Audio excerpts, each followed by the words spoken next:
Welcome to the next edition of Burn and Learn, the Cigar Lifestyle Podcast. My name is Steve Mann, the host of the podcast. We're here live downtown Leesburg at Rebellion Cigar Room. I want to thank Justin and James for continuing to allow us to use this venue for the podcast.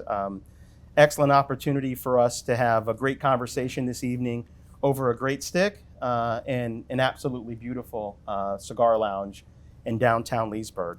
So I'm very happy to share space this evening with Manny Riaz, who is one of the co-founders of Surpassion Cigars. With that, Manny, I'll allow you to introduce yourself. Hello, everyone. My name is Manny Riaz, and I'm the co-owner of Surpassion Cigars. We're a small boutique company. We just launched last year in October. Currently, we have our original blend called the Valor, Surpassion Valor. It's a medium-bodied cigar. This is what we started with. It's a nice, pleasant, medium-bodied cigar, Corojo wrapper, San Andreas on the binder, and has Dominican, American, and Nicaraguan in the filler. American, when I say it's American broadleaf in the filler. 5-year-old tobacco, very nice, pleasant, medium-bodied stick. Has complexity because all tobaccos are aged about 5 years. So this is our initial cigar. More to come soon, also. No, that's awesome. I know I've had an opportunity to have the Valor, a beautiful medium-bodied stick, and so we're excited. I'm excited at least to try it again, but I'm more excited to hear more of your story, Manny, about the concept around Surpassion, how you came up with the idea, how you created the blend. Love to get into the process of securing tobacco, securing production. So again, just excited to have that opportunity to have that conversation. But I think first, tell us about your background in cigars. Like what prompted your creativity and your passion to become an aficionado? Sure. So I started, I would say, back in '97. It's interesting because I was in the mall hanging out at an arcade playing video games. Very nice. And I love this already. I'm standing there playing, and then I see this line of people outside in front of a small shop. And I'm like, why are all these grown adults standing in line? Apparently, they were standing in line, I believe, to buy an Ashton VSG, which had been released. Gotcha. Yeah, back then, it was very exclusive cigar, so everybody was getting an opportunity to get maybe one or maybe two. Sure. I didn't pay much mind to it. Then I came, a few months later, I'm like walking by, I'm like, let me go see what all the buzz was about. Why was everybody lined up? Because we joke about lines. If there's a line somewhere, everybody gets curious, like, why is everybody lined up? There must be something interesting at the end of this line. So, no, I've noticed that. And the first inclination is to go get in line and figure out what you're standing in line for later, right? Like, exactly. let me go join the line. Yep. So I went in and I was like, wow, it's a cigar shop. They had all these cigars, walked in. Yeah, I was overwhelmed because there was so much there.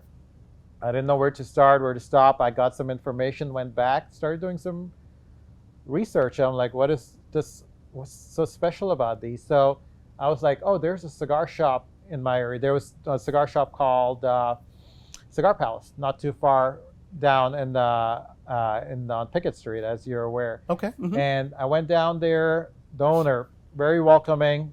I came in. I'm like, hey, I'm a college kid on a college budget. I don't know much about cigars. He's like, it's never. I'm like, what should I smoke?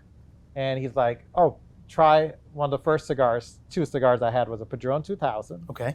Maduro, and a Camacho Corojo. And I looked at the Padron, and I was like, oh, this looks like a strong cigar. He's like, it's never about the strength, it's all about the flavor. Sure. That's what he told me. And then ever since, I smoked that cigar. I won't lie to you, it was strong, it kicked my butt. But I fell in love with cigars ever since. And I've nothing but a learning journey, learning more about tobaccos, knowing more about tobaccos. And my co-founder, Assad, he was deployed in Iraq in 2003, and that's how he got into cigars. He was deployed. He was infantry, army. Didn't know when he was coming back. They were over there on their missions, would come back after a mission, come back, have a cigar, and smoke about what went wrong, what could have been done. Sure. And, smoke cigars and build, being together, discussing. And it's just like a way of getting away from things. Sure. Opportunity to decompress and get ready for the next day. Exactly. Given the stress. I think one of the things that you said is very interesting. Your experience started as a college student. Yeah. My experience started right after college. So my first job after I graduated undergrad, I worked at a bank in downtown Baltimore. And so I was a brand new kid, joined a lending group with older, more senior lenders. And so I would go out on calls, customer visits with them. And in the evenings, they would have bourbon and cigars. Yeah. Right. And so at the time, neither one of those things were of interest to me. Yeah. But over time, I developed a palate for a little bit of bourbon. And those older, more experienced lenders ignited my passion for cigars. So I remember the first cigar that I had, this was in 96 or so as well. Yeah. Davidoff Grand Cru. Oh, wow. And so Nice. that's good and bad, right? It was a great cigar to Still start is a great with. cigar. But at the time, they were buying the Davidoffs, not me. I'm a young kid, just starting out. So after I developed a passion for smoking at that age, again, first job out of undergrad, I moved on to more lower price lines. But I always wanted to get back to that experience that I had with the Davidoff Grand Cru. So eventually, I was able to kind of get to the point where I'm back to Davidoff, and that's my line. But I really like to try and experience a lot of the new, smaller boutique lines that are coming out. And so that's really why I get excited about these conversations. Yeah. Because, in that role at the bank, we spent time providing debt capital to small businesses. And so I was working with and talking to entrepreneurs every day and helping to give them the capital that they need to deploy to execute against their business plan, right? So I'm very passionate about small businesses. Yeah. And I love to hear the stories, Yeah. right? Like, how do you go from, punching a clock every day to deciding that there's something better and more fulfilling that I can do on my own? Yep. So that's really, maybe if we could just start there, your thoughts around, hey, I have a ton of experience in the industry through different jobs and roles. Love to hear more about that. But then the follow-on question would be, how did you make the decision, or how did you come to make the decision around launching your own line? So I was lucky enough to have some really good mentors when I was learning about cigars. And one of the gentlemen, John Boyd, with Old Virginia Tobacco Company, he was a great mentor. King from Cigar Palace, who used to be the owner, of Cigar Palace. He showed me a lot of stuff. And there was a gentleman who used to come smoke cigars. We used to call him Big Red, Neil. He would come in and he would come in, hand me a cigar. He's like, "Hey, Manny, you're going to be smoking this." I'm like, "What is this?" He's like, "Don't worry about it. You're going to smoke it." And then it over time, it helped me develop my palate, understand about different cigars, try cigars that I'd never had before. Same thing with John Boy. He'd be like, "Hey, come on back. I want you to try this." I'm like, "What's this?" "Don't worry about it.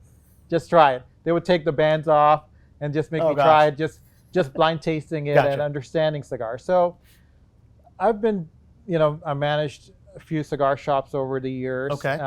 Ran originally in 2005. I got seriously into working at a shop called Cigar Guy. Built it from the ground up. 2012, I went to Old Virginia, worked with them till 2016, and then after that, I've just been doing other stuff out of the cigar industry. But my love and my passion for tobacco stayed, because I kept myself involved in the whole process, keeping up to date on all the cigars. My whole idea is like when I would smoke a cigar, because I came from the retail side, I would not only think about the cigar that I'm smoking, and I'm like also thinking, I like this cigar, but who else would enjoy the cigar too? Because who is it appealing to? Well, how is the cigar appealing to? Is it going to be X person or Y person? Is it going to be on their palate? If he likes a medium-bodied cigar, will he enjoy this? If he's smoking a Padron or a Liga, or my father, if he's going to enjoy this cigar or not.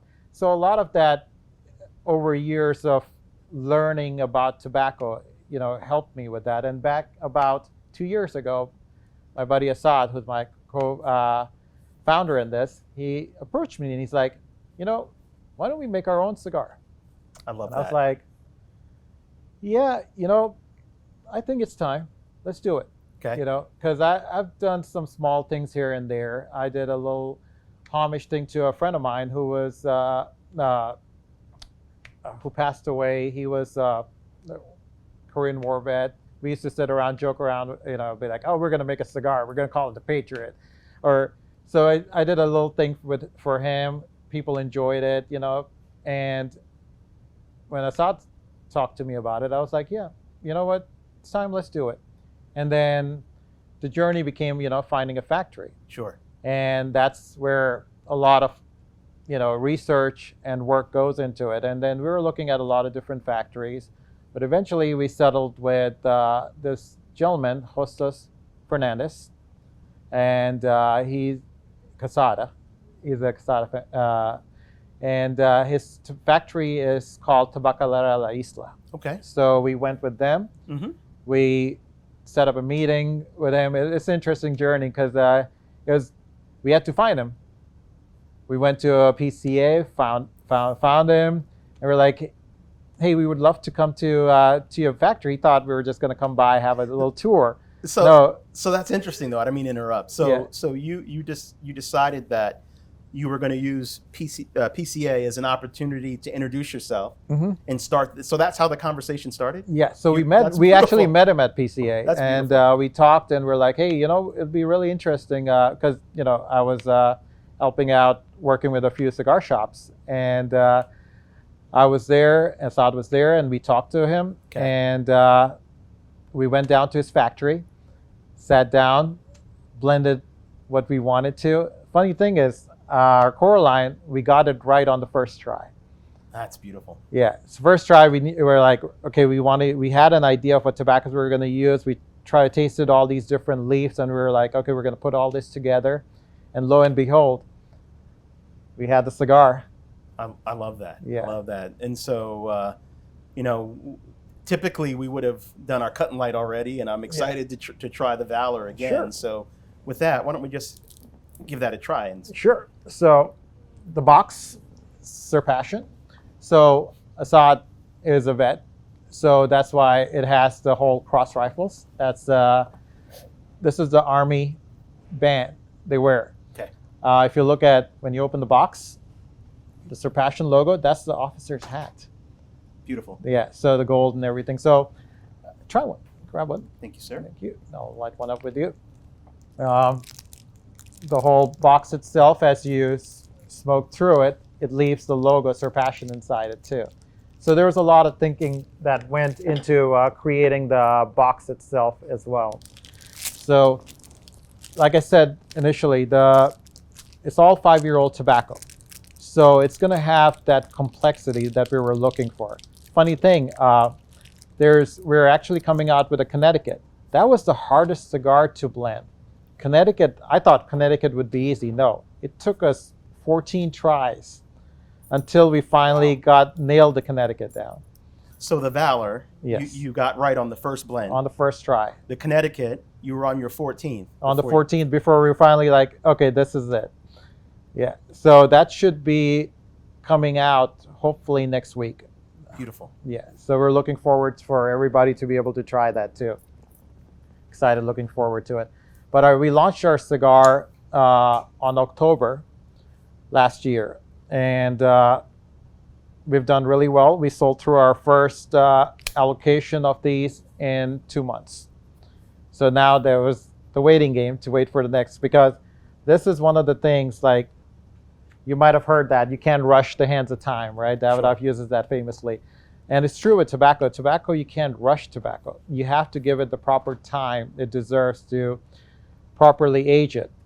So once it has the proper age, that's when it's ready to be smoked. Gotcha. So no rushing behind it. Tobaccos have to have that time in order to be perfectly ready to be smoked. And you might have heard like certain cigars you can keep aging them over time. Certain cigars you let them sit. When you smoke, when you buy them, you're like, wow, this is good. But then you give them like 6 to 8 months, they taste even better because tobacco is naturally fermenting and aging as time goes on. Gotcha. No, that's So very nice. Well, with that, I'm gonna. yeah.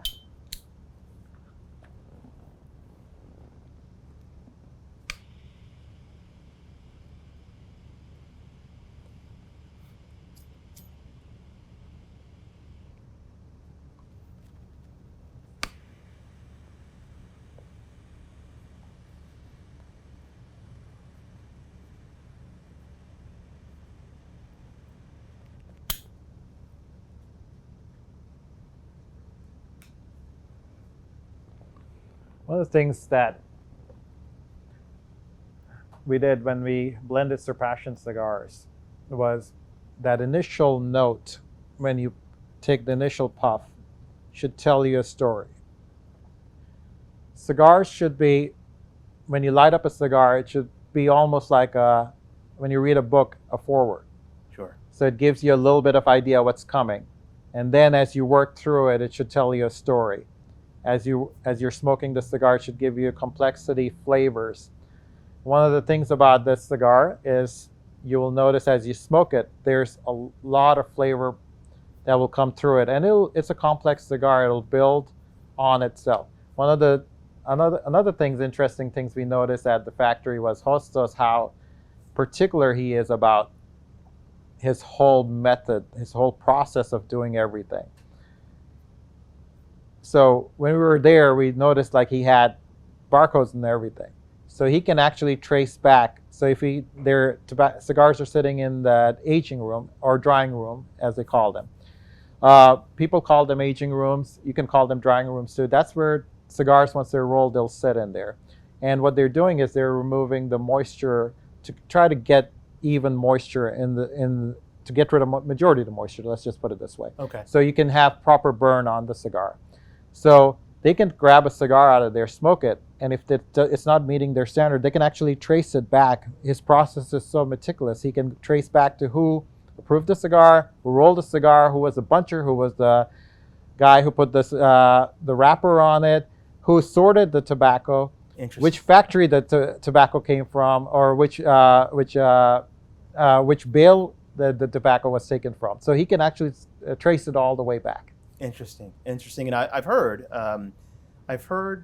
that a cigar like this, from growing the tobacco to having the cigar in your hand, the cigar can touch 200 to 300 people.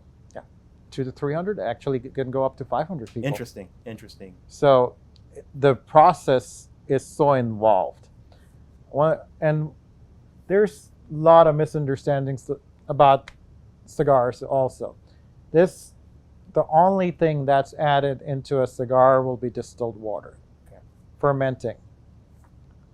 And your tobacco itself is a very, very greedy plant. When you grow it anywhere, normally that's why they grow it in volcanic areas. It'll suck all the nutrients out of the soil. When you grow tobacco somewhere, after that you can't grow tobacco there. You have to grow a secondary crop, normally soy, peanuts, to replenish the soil. It gets plowed right back into the soil. Okay. Because one of the great example I use is, for example, let's say you're growing some other fruit somewhere. Depending on the soil, that fruit is going to be more flavorful depending on where you're growing. Same thing with tobacco. That's why you hear they're growing it in Esteli, Jalapa, all these different areas, volcanic areas, DRs, all those areas where there's more nutrients in the soil. So you're tasting everything out of that soil in this leaf. Gotcha. Fermenting, one of the things when you go into the fermentation rooms is that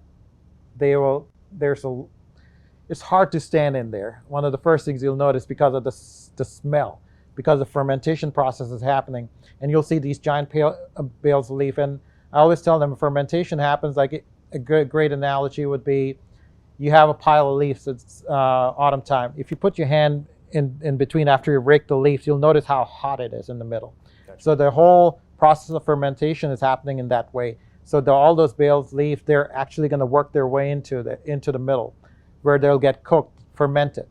And fermentation helps you with losing a lot of that ammonia from that cigar.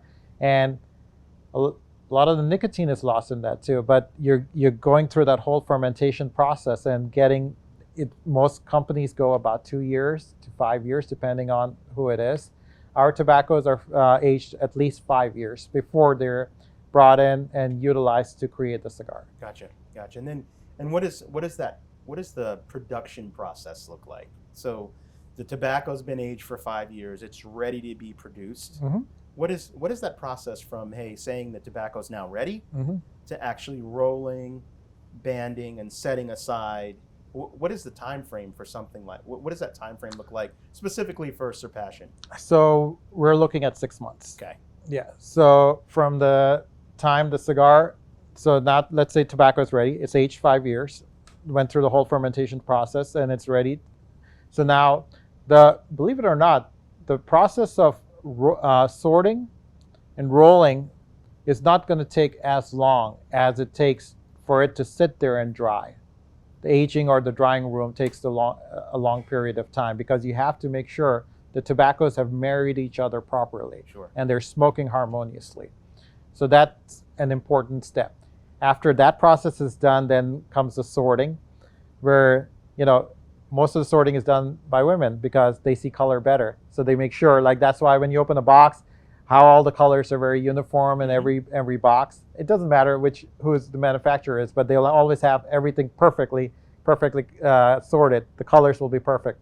And that's one of the final steps before the bands are put on and they're packaged. Gotcha. And ready to be shipped. No, that's fascinating. And how about, so we just go back, so you meet the potential production partner at PCA. Mm-hmm. What was the time evolution, and how do you go from having that initial conversation to actually having an agreement and starting the production process? What did that look like? And how did you develop and nurture that relationship with this industry, just an off chance introduction you had at PCA into having a final product? This industry is all about handshakes.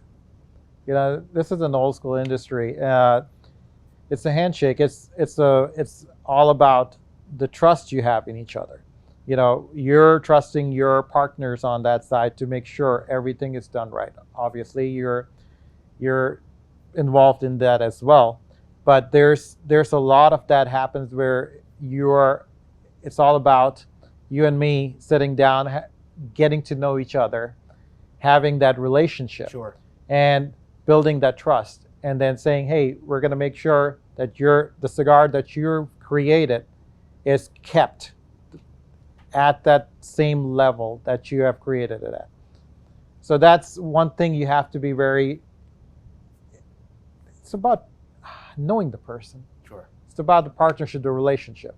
And, building that relationship, it's what it's about. Yeah, no, I think that's an important, we had a conversation about that on an earlier episode, where it doesn't matter which industry you're in or which sector you're in, we're all looking to build and nurture relationships that are symbiotic, Mm-hmm. right?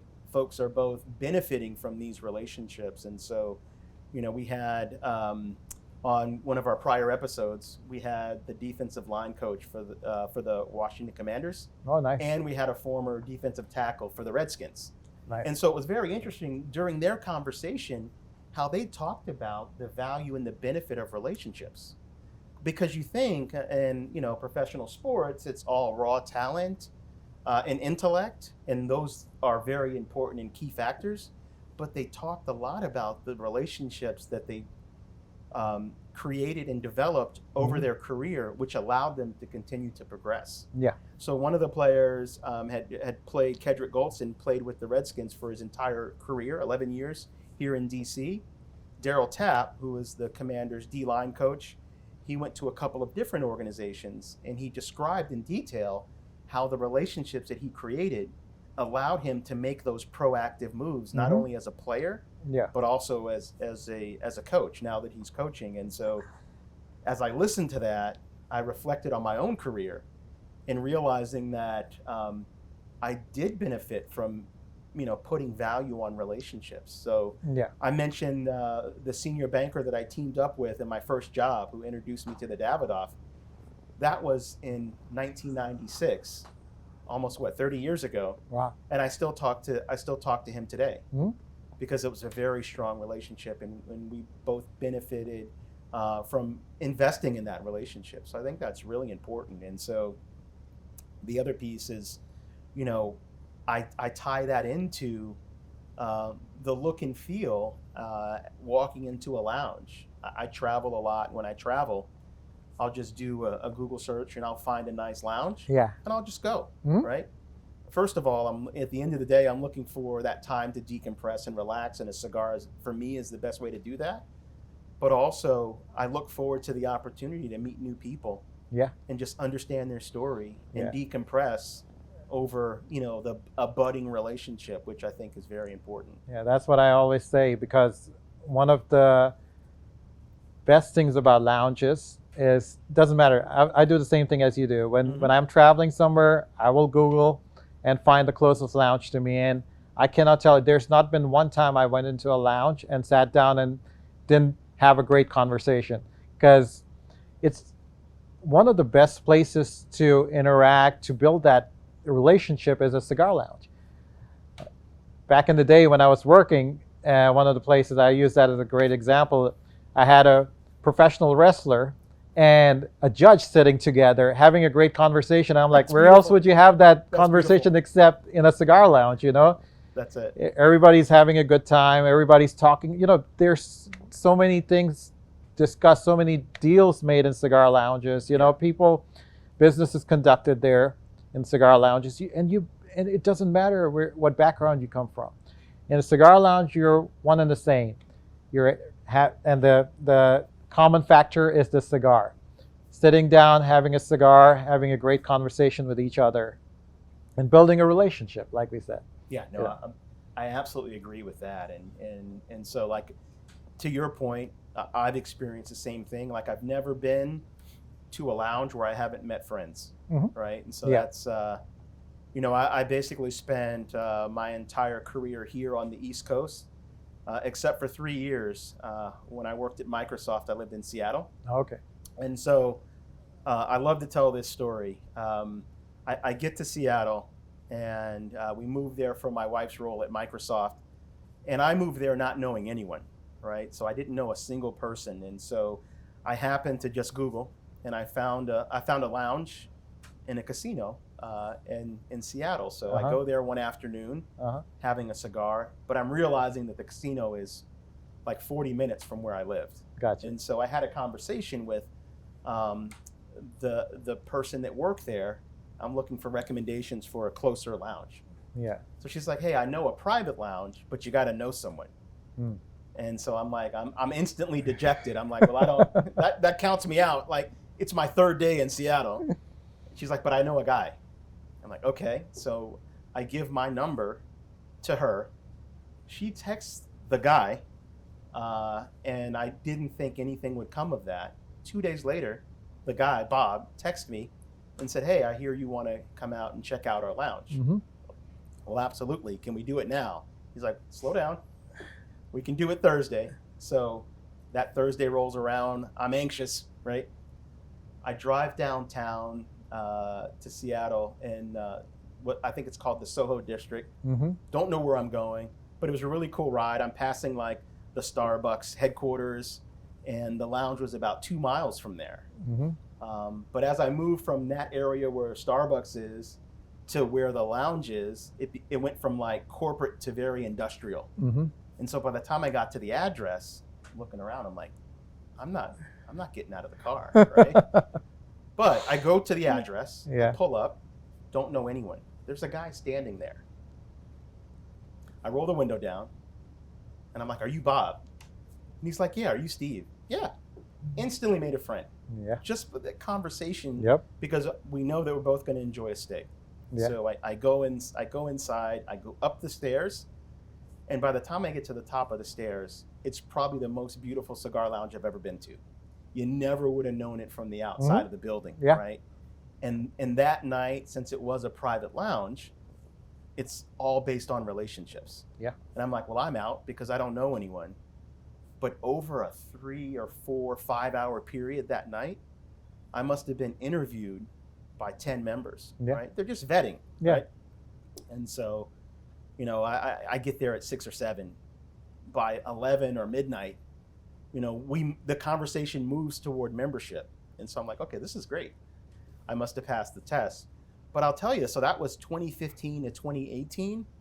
And the relationships that I've built withstand the 3,000 miles that we're now apart. I still talk to those guys. And I still make it a point, business or no business, to take a trip to Seattle once or twice a year because I value those relationships. That's great.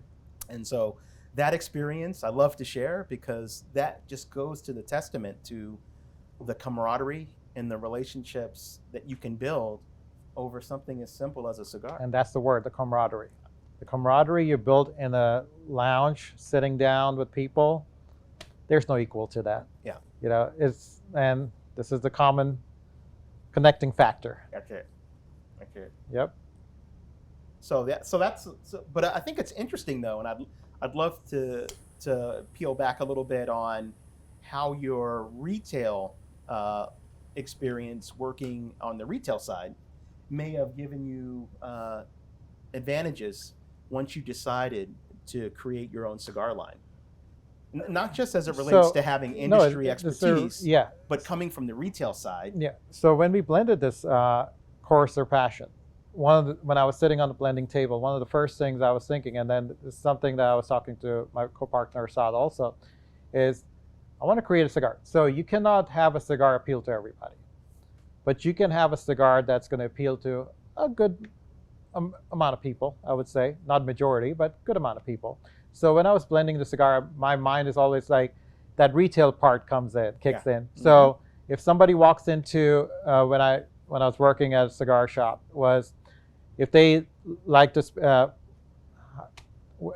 specific cigar, I could, based on their palates and what they were enjoying, I could recommend to them 3 other cigars. Gotcha. Because there's quite a bit of similarity in a lot of different cigars, and it's a lot of different blends. There will be certain factors, X factors, that stand out on that specific cigar that maybe the other one doesn't have.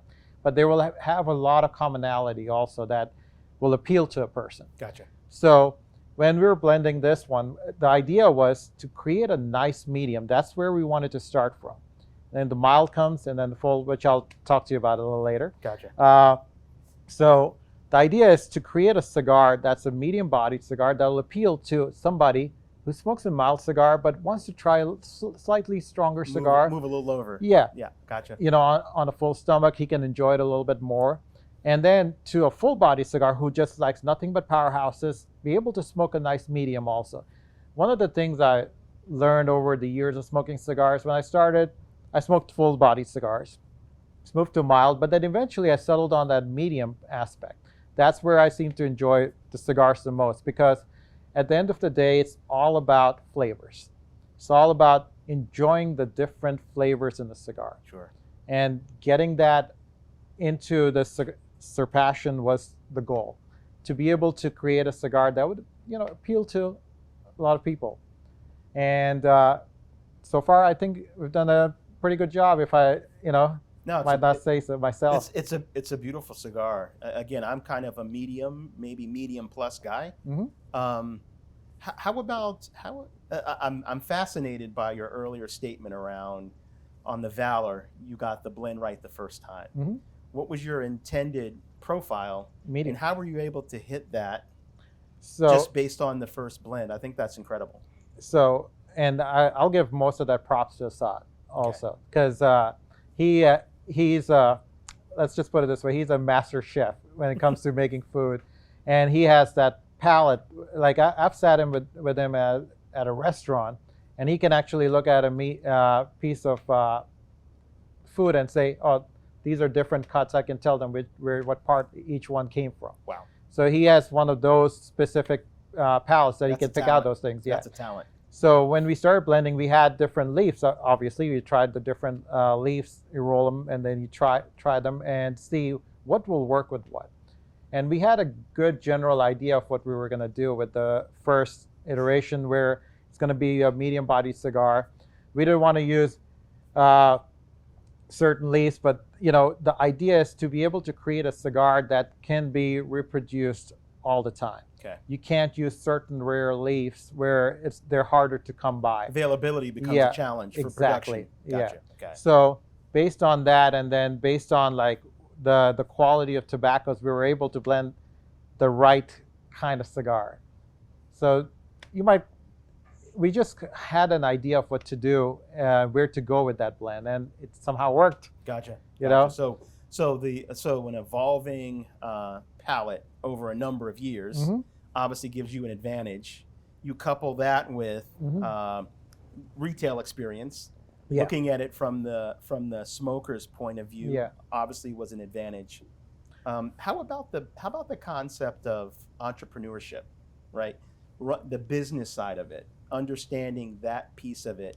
What ignited your passion to go from just a connoisseur of a fine cigar to actually making the entrepreneurial jump? So the name says Surpassion. Surpass your passion. That's how we came up with the name. So we're sitting there thinking of names one day. We were like, what should we name it? And everybody's coming up with like, some guy had ancient Babylonian names, different names to use. And then we're like, what about Surpass your passion? Surpassion. I love and it. then like, let's trademark it. And we got it. And that was the idea behind it. So it's more of a passion project. Well, the idea was to create a cigar, a more traditional cigar. What we enjoyed over the years. Sometimes there are certain cigars that you smoke and you're like, wow, this is incredible. And you want to enjoy those flavors. So those were the flavors we were looking for. So when we sat on the blending table and we started blending this cigar, we had an idea of where we wanted to go with the blend. And then we knew what leaves tasted like what. So being able to kind of utilize them and bring them together, it worked.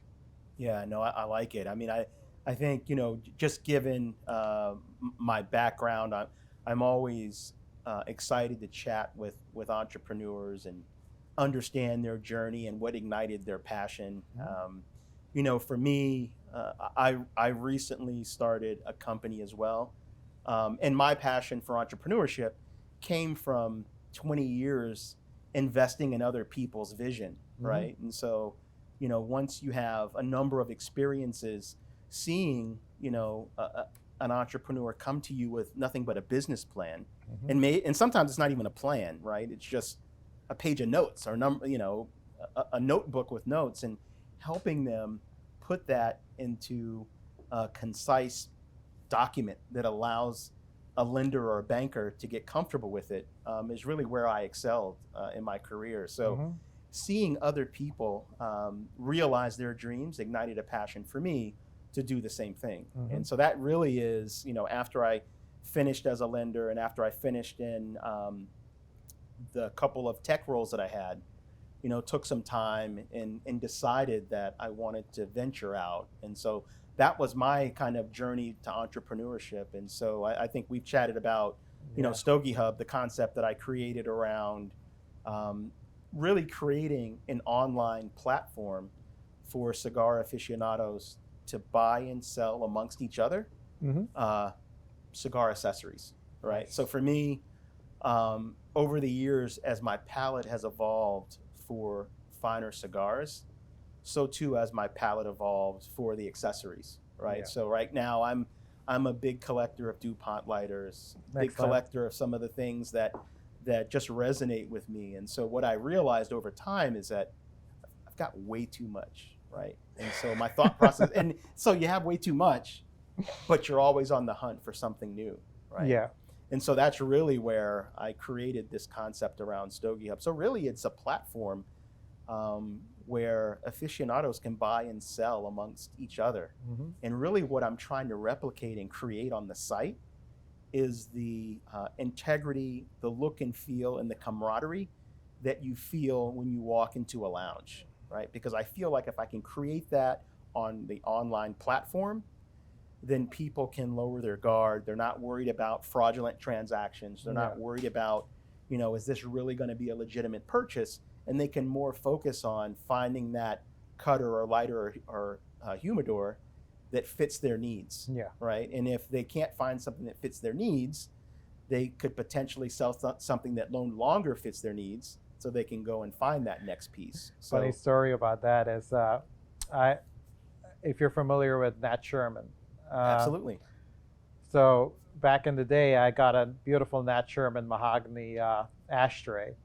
And, working in the industry and retail, you just end up with so many accessories. You don't know where they are. My wife's deciding to do a yard sale, and she has that ashtray. I'm like, what are you doing? Like, I go in and I had to rescue it because it was going to go away somewhere for $5. Yeah. At a yard sale. I'm like, no, you don't realize how, this is like now Nat Sherman's not here anymore. This is like a historical piece. Yeah, it's invaluable. Yes, right? It's invaluable. I saved it. Let's just put it that way. Yeah. But same thing. Yeah. So for me, a couple of things. Like, again, I'm a collector, and so, I've got everything cataloged. I've got all the warrant.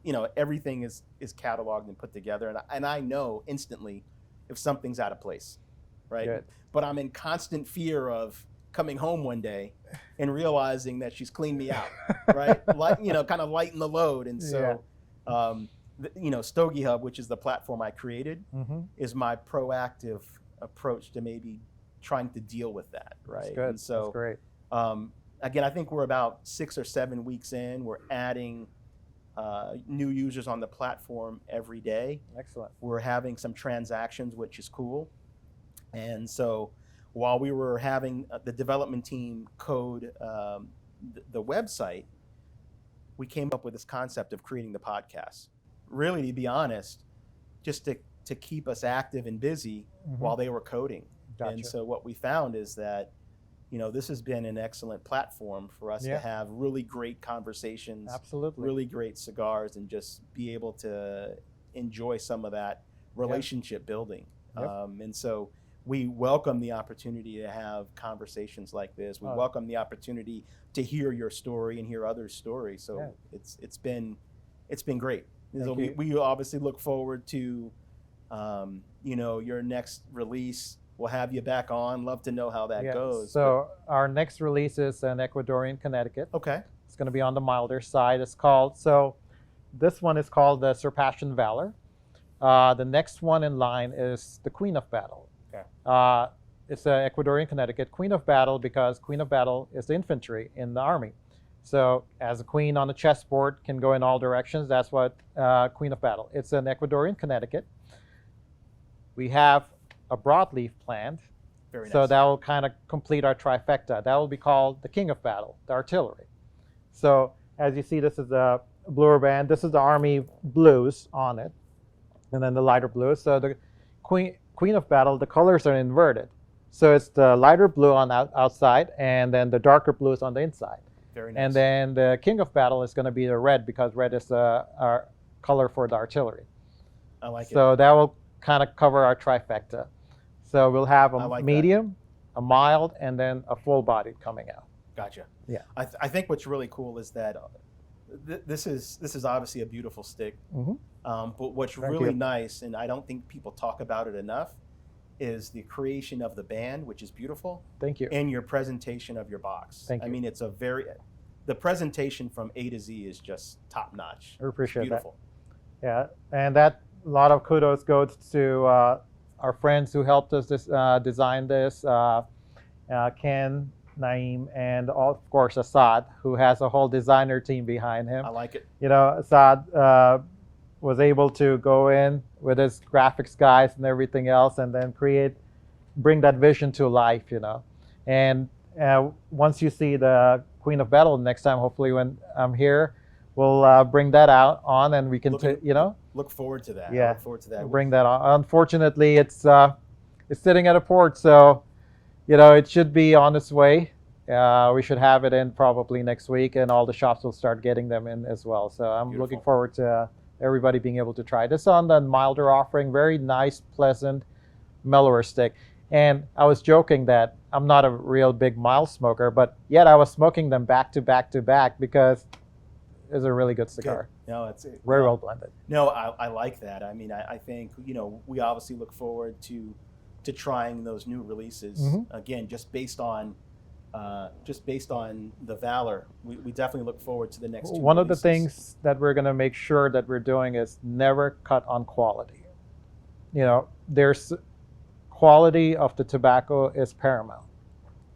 Smoking a really good Padron, for example, the quality of tobacco is amazing. They have some fantastic tobaccos. It's just, they never cut on quality. So same, Surpassion is going to be never cutting on quality. We're always going to be about giving the best product at a very good, affordable price. I like it. So we look forward to the future releases.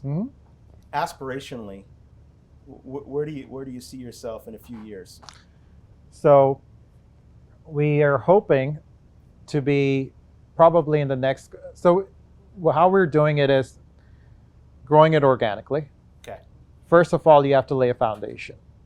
So lay the foundation where you start.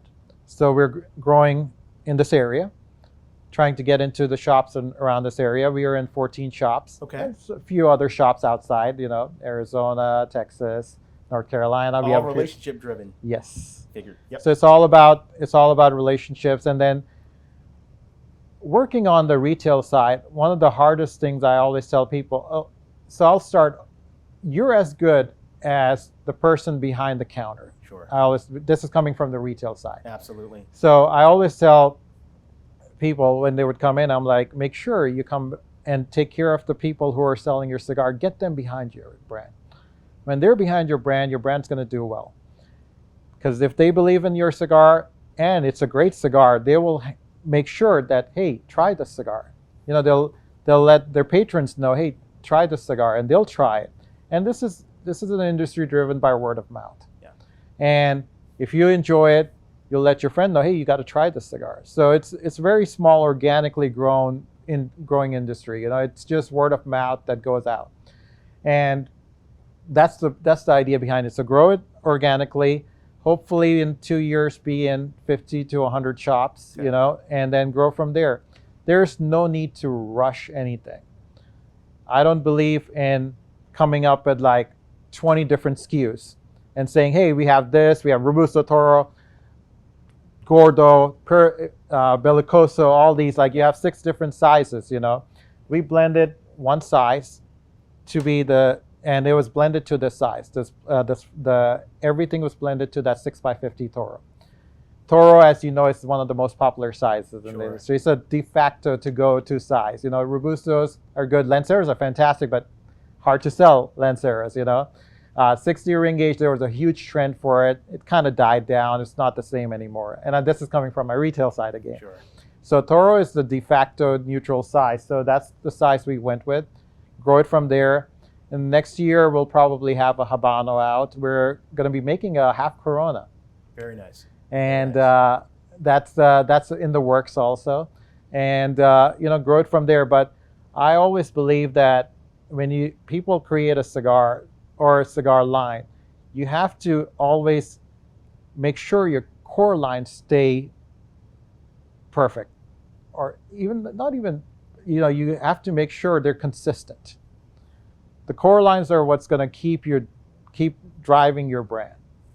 And focus on them, not every year coming out with, what's new? Let's make a new one. Let's make another new one. Let's make another new one, And don't forget, your brand is going to be known for a specific line of cigars. So trying to make sure that your core lines are consistent and providing the great flavors that they are. Like even now, I can pick up a Padron 1000 series and it tastes just as good as I remember smoking back in 1997. Yeah, no, I like that. 2 things that you said resonated with me. One, at the shop, having that person behind the counter be very knowledgeable about your product, because Yeah. essentially, Manny, to be honest, they're literally representing you. Exactly. Right? So I think the boutiques that do well, they've done a very good job of educating the shop about the benefits and the features of their Exactly. cigar. With that, again, we thank you. We look forward to future conversations. Look forward to your future releases. And with that, we'll tell everyone good evening. Thank you. Thank you.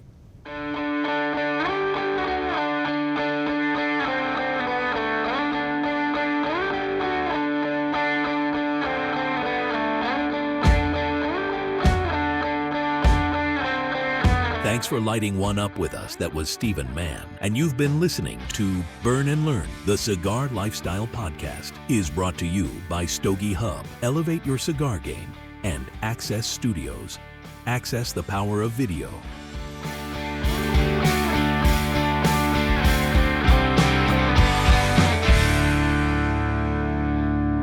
Don't forget to visit our YouTube channel for exclusive content and hit that subscribe button to stay updated.